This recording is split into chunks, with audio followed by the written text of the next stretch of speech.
Europe 1. Historiquement vôtre. Certaines personnes ont la fâcheuse habitude de commencer l'apéro un peu tôt. C'est le cas d'Olivier Pouls qui nous apporte aujourd'hui, non, c'est pas vraiment l'heure, le Bloody Mary. On en parlait tout à l'heure.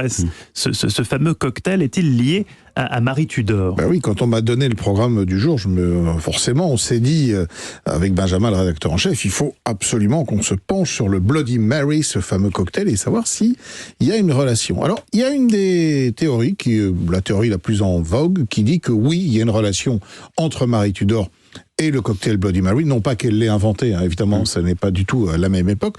Ce cocktail aurait été inventé à Paris, figurez-vous, au début des années 1920 au Harris Bar, pour un acteur américain du nom de Roy Barton, et le mixologue de l'époque. On appelait ça déjà un mixologue? Non, on appelait ça un barman, je pense. Plus simplement. Le mixologue, c'est contemporain. Fernand Pétiot aurait donc inventé ce cocktail pour Roy Barton, qui avait demandé une préparation à base de jus de tomate, parce qu'il était grand amateur de jus de tomate. Après tout, on a le droit d'être amateur du jus de tomate. Hein.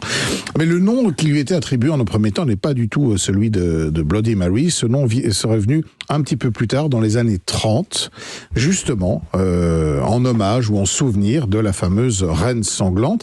C'est-à-dire que ce cocktail, au début, n'était pas hyper tendance, pas très populaire. Il l'est devenu un petit peu plus tard, quand on a raconté un truc qui, je vous l'assure, est totalement faux, que c'est un cocktail anti-gueule de bois.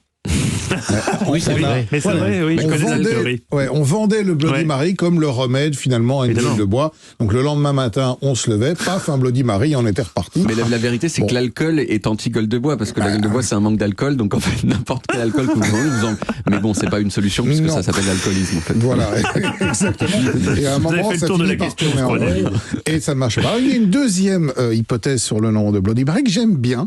Alors, on est toujours à Paris, on est toujours à peu près à la même époque, et c'est Ernest Hemingway qui fréquentait le bar du Ritz et qui aurait commandé un cocktail qui ne sente pas l'alcool, qui ne lui donne pas l'haleine fétide du gars qui a picolé, parce qu'après il devait retrouver sa femme, qu'il surnommait lui-même Bloody Mary. Et il ne voulait pas se faire défoncer. Donc, on lui aurait constitué ce cocktail à base de jus de tomate, etc. Bon, c'est vrai que la vodka, par exemple, ne sent pas. Ah oui pourtant, je peux vous garantir qu'après certains verres, ça finit quand même par marquer. Hein. Enfin, il faut vraiment en boire très peu. Les petites combines de Stéphane. Prenez de la vodka, ensuite vous sentirez pas. À mon avis, ça sent un petit peu quand même, Stéphane. Oui, si on avez abuse bu un peu. plusieurs shots. Oui, ça m'est arrivé. Mais c'est vrai que la tomate peut-être masque un peu. Oui, c'est possible. On va essayer. Alors pour ce qui est de la recette, effectivement, donc il faut 10 centilitres de jus de tomate, 5 centilitres de vodka, une cuillère à café de sauce Worcestershire. Worcestershire, mais ça fait très francisé, Worcestershire. Si vous voulez, vous dites Worcestershire. Il faut savoir que c'est un... si vous voulez, débrouille-toi avec ça, si ça arrive, dis-le. Cette sauce qui est en fait un condiment, a été inventé au début du 19e siècle en Angleterre. Justement, c'est un truc à base de mélasse, de vinaigre, d'anchois, de pulpe de tamarin. C'est une espèce d'évolution du garum, le tout est fermenté, mais c'est vrai que ça donne du goût, notamment dans les steaks tartares, c'est pas mal. Il faut un petit trait de tabasco, un trait de jus de citron, une pincée de sel de céleri, très importante, et puis un tout petit peu de poivre aussi. La recette, c'est un grand verre rempli de glaçons, donc on verse dedans le jus de citron, le tabasco, la sauce au nom imprononçable. On ajoute le poivre, le sel de céleri, ensuite la vodka, le jus de tomate. On mélange tout ça bien et on met une branche de céleri pour la décoration. On peut faire une version light, qui est donc sans vodka, celle qu'on a tendance à consommer, notamment dans l'avion. Et vous m'avez posé la question tout à l'heure, en me disant, mais bonsoir, pourquoi n'y a-t-il que dans l'avion que j'ai envie de jus de tomate?